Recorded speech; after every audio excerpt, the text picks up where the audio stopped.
Hey, how y'all doing? Hi. How y'all doing? Hey, I love this thing. Okay, so how y'all doing? Hey, everybody.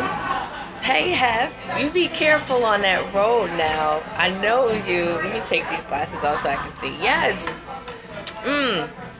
I need a little bit of gloss. I really do. I need some gloss.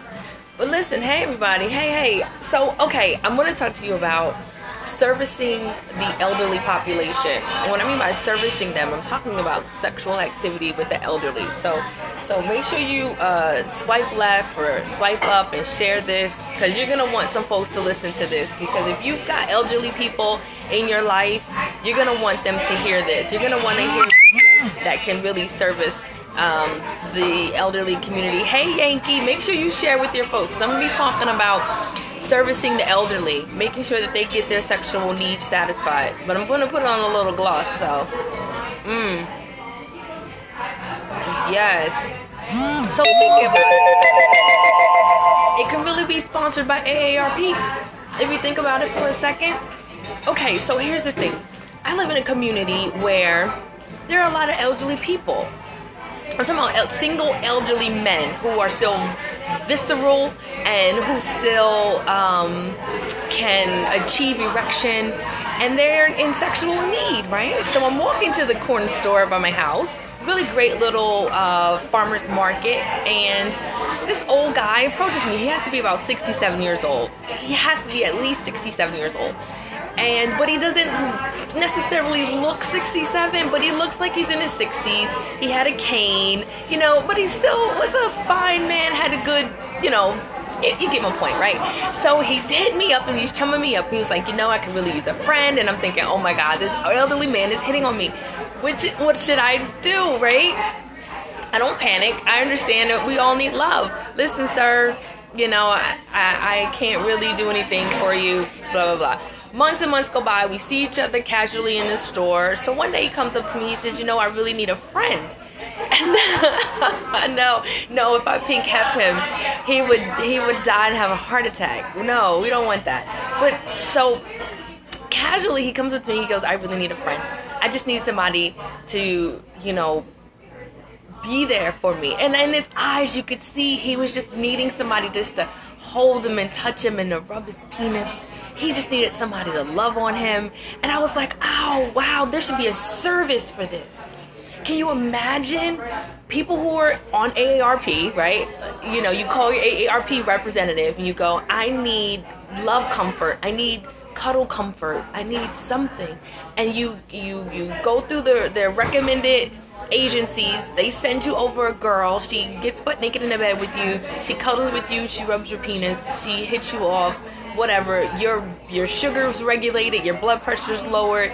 You can live an extra 5 years with a little bit of sex in your life. I think we should do that. Who's with me? If you're with me, put a 1 in the comments. I think we should start a nonprofit organization for having sexual lovely. Mom, you're looking mad good today. Oh, thank you. Cock reflexology. Exactly. Everybody needs a little cock reflexology, but really they need an opportunity to be loved and be sexually healed just like everyone else. I like my idea too. I think it's a great idea. I think somebody that's on this Periscope, you're going to share this with your friends, who's going to share it with their friends, who's going to share it with their friends. Whoever you are, I'm inspiring you today to start a nonprofit organization for elderly so that they can have their sexual needs satisfied as well. And let's talk about it. Let's talk about it. I will come on the front and I will champion for your cause, because these older elderly men are still good, and vice versa. I read a story about a lady. She was in her 70s. She married a guy from Dominican Republic who was 22. Listen, she still needs her little libation when she needs it. I think it's fantastically delicious to be 70 and still vivacious and still able to climax an orgasm. I wish and pray and hope that at 80, 90 years old, I can still feel, the tingle of an orgasm.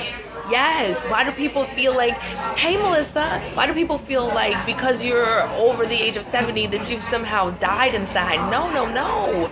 You have really 70 is young for what these bodies are built for.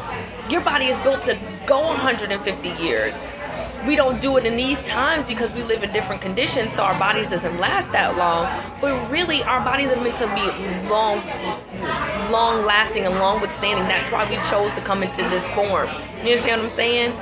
So to be vivacious at 88, to still get it in at, you know, exactly, to still get it in at 120, I say yes, do it. So we should start an organization. Melissa, if you missed it, you should start an organization where we are providing a service for the elderly, people who are on AARP, Social Security, retirement, whatever, over the age of 60, and who need sexual help, who need sexual vibration, who need somebody to come over and just rub their nuts for them. We should start an organization that does that. I say we charge $125 since they're on fixed incomes. They don't have that much money going around. I'm not talking about the wealthy who can really go out and buy a chick, and that's why these older men are marrying young women, because they need to feel vivacious. They still can get it up with a pink hef or a black hef. They can still do their thing. But yeah, I'm talking about like that middle of the road folks who are not quite dead, but are still kicking, but they're not millionaires. They can't go out and pay for a hooker for $75 to, you know, they're on a fixed income. $125 a month. It's just like a cable payment. It's like paying your cable bill or your electric bill. It's something you can afford. You get it 3 times a month. It regulates your heart, regulates your blood pressure, regulates your blood sugar, keeps you healthy, keeps you vivacious, adds another 5 years to your life. Who wouldn't invest in that? To add another 5 years to your life, to have sex 3 times a month? It's better than some people who are married and in their 30s. You're getting more sex than them. It's possible. I just wanted to talk about it. I think I might get into it. Listen, if I come back in a month on Periscope and I talk about my new client, listen, don't judge me. I'm out here saving the community. What are you doing? How are you changing the community? How are you helping people? I'm out here servicing our old people. I know. I have no morals. I know there are people out here that would pay for that. I agree, Melissa. I agree. Yankee, I missed your comment. I'm sorry. I was ranting for a second and I missed your comment. But I'll catch it in the replay and text you a response or something like that. But yeah, so that's my story for the day, guys. And make sure you check out on Twitter, follow me on Twitter, because I'm putting out a conversation that I had, me and Pink Kev had last night about falling in love online. If you didn't hear the story about how this guy proposed marriage to me yesterday, and really had never seen me, never talked to me, what really is, it was looking for romance, and we talk about what type of person it takes and can you really fall in love online. So it's a really great conversation, and I'm going to be sharing that a little bit later tonight. So it's Friday, guys. Go out there and have a good time. I'm in DC this weekend, so anybody who's periscoping from DC, it's Howard versus Hampton. I'm going to be out there. We're going to be at Bliss Nightclub, 2 sold out shows. So make sure you come out there. I hear 2 Chainz is going to be out there at the end of the night. So it's going to be an epic night. Have a great day. Can't wait to have you. Yes, I so can't wait to be on your show. I'm excited to be on your show. I think once I get on your show, Yankee, I'm like a rocket after that. You're going to be my lead board to fame and celebrityism. I appreciate it. I love you. I love you guys. You have a great rest of your weekend. And I'll see you guys tomorrow. I'm going to definitely be periscoping you tomorrow. All right, bye.